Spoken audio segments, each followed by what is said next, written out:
वो tragedy king है। वो रस की उत्पत्ति करते थे, रोते नहीं थे। मेरी जितने सिनेमाई समझ है, कुछ कुछ सीन ने मुझे बहुत ही मतलब सोचने पे मजबूर कर दिया। जैसे कि अमूमन होता क्या है कि मैं कोई बहुत ही बढ़िया फिल्म देखता हूँ, मुझे लगता है वो नवाज भाई ने क्या एक्टिंग किया है, बच्चन साहब ने क्या एक्टिंग किया है, वाजपेयी साहब ने क्या एक्टिंग की है। फिर मैं इनके इंटरव्यूज देखता हूँ इनके प्रोसेस को समझने के लिए।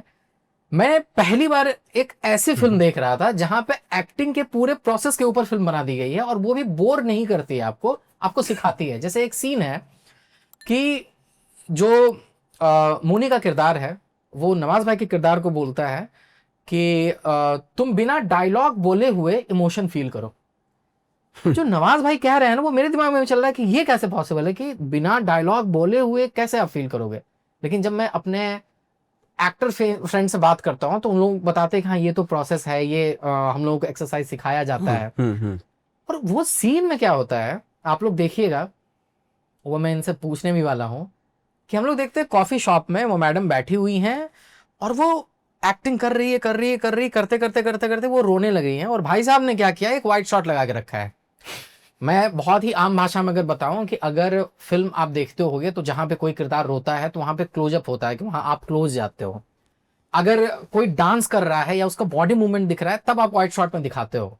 ये डिसीजन आपने क्यों लिया कि यार वो तो रो रही हैं, हम मतलब दर्शक को तो देखना था उनके आंसू, उनके फेशियल एक्सप्रेशन को। बिल्कुल। आपने मतलब कुछ और ही दिखा दिया, आपने पूरे उनके बॉडी लैंग्वेज को दिखाया। ये क्यों किया आपने, बताइए। तो ये इसमें तीन तीन क्वेश्चन है एक्चुअली इसमें। जी। एक है कि लोगों को लगता है कि डायलॉग एक्टिंग है, तो हमको वो बोलना था कि डायलॉग एक्टिंग नहीं, इमोशन एक्टिंग। तो डायलॉग निकाल ही देते हैं, तो इसलिए ये सीन मैंने इमेजिन किया था कि वो लोगों को ये भी समझ में आया कि बिना डायलॉग के भी इमोशन हो सकता है। एकदम ही जैसे मुझे लगता है मैं कोई भी भाषा में जाके डायरेक्ट कर सकता हूँ, ये मेरा अंदरूनी बिलीफ है और मैं इसके आगे जाके करूँगा भी। स्पेशली प्लेज, फ्रेंच में भी जाके डायरेक्ट करूँगा प्ले, क्योंकि मुझे लगता है मैं इमोशन देख सकता हूँ इंसान में। बस तो मेरा वही था, इसलिए मैंने वो सीन लिखा कि अब ये करते हैं कि डायलॉग हटा दो पूरा, और चित्रा ने तो बखूबी निभाया वो कि एकदम बिना डायलॉग के वो फील करा देती है एक आम आदमी को भी कि अरे बाप रे हाँ ये तो करेक्ट कर दिया उसने विदाउट डायलॉग। तो वो एक था। कहते हैं ना कि जैसे रस की उत्पत्ति करना एक्टर का काम है, रस का स्वाद करना ये ऑडियंस का काम है। आपको आप सिर्फ रस क्रिएट करो, इमोशन क्रिएट करो, रोने का काम ऑडियंस का। आप मत रो यार। जैसे अक्सर होता है टीवी सीरियल में, देखो सब टसवे भाग के रो रहे हैं, पूरी टंकी चल रही है आंसुओं की, और ऑडियंस बैठ के ऐसे देख रही है, कोई उस पर कोई असर ही नहीं हो रहा। कोई असर नहीं हो रहा है। हाँ, तो ऐसे ही होता है कि आपने वो प्रोसेस में जहां उसको रोने से पहले का जो, जैसे आई लव यू बोलने से पहले जब लड़की को आई लव यू बोलते हैं, उससे पहले का ड्रामा उससे पहले का है। जहां बोल दिया लव यू तो ड्रामा खत्म हो गया ना उसको। मतलब कई सारे सीन हैं आप जो बोल रहे हो सर, एग्जैक्टली मुझे याद आ रहा है। एक फिल्म है शमित अमीन की, नाना पाटेकर की, अब तक छप्पन। खूबसूरत तो उसमें एक सीन है जहाँ पे रेवती मैम जो उनकी वाइफ का रोल प्ले कर रही है ना, उनको गोली मार दी जाती है और नाना पाटेकर वहां पे बैठे हुए हैं और वो देख रहे हैं और कोई बोलता है कि एम्बुलेंस बुलाना, वो बोलते हैं शी इज डेड। वो रो सकते थे, फपक फपक के रो सकते थे। वो सबसे इजी था वो।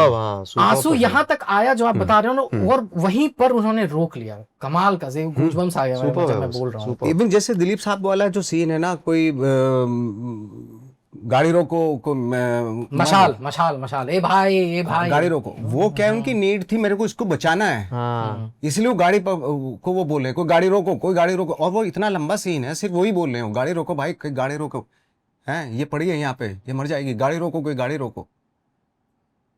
वो सिर्फ यही बोल रहे हैं कि गाड़ी रोको गाड़ी रोको गाड़ी रोको, कितनी बार रिपीट कर रहे हैं वो। सही बात। वो जो उनकी नीड है कि यार, उनकी नीड सबसे पहले गाड़ी रोको, गाड़ी रोकना जरूरी है, नहीं तो बचेगी नहीं, बचेगी नहीं। अगर वो मैं सिर्फ यही बैठ कर रही तू और मैं रोने लगा, वो खत्म हो जाता।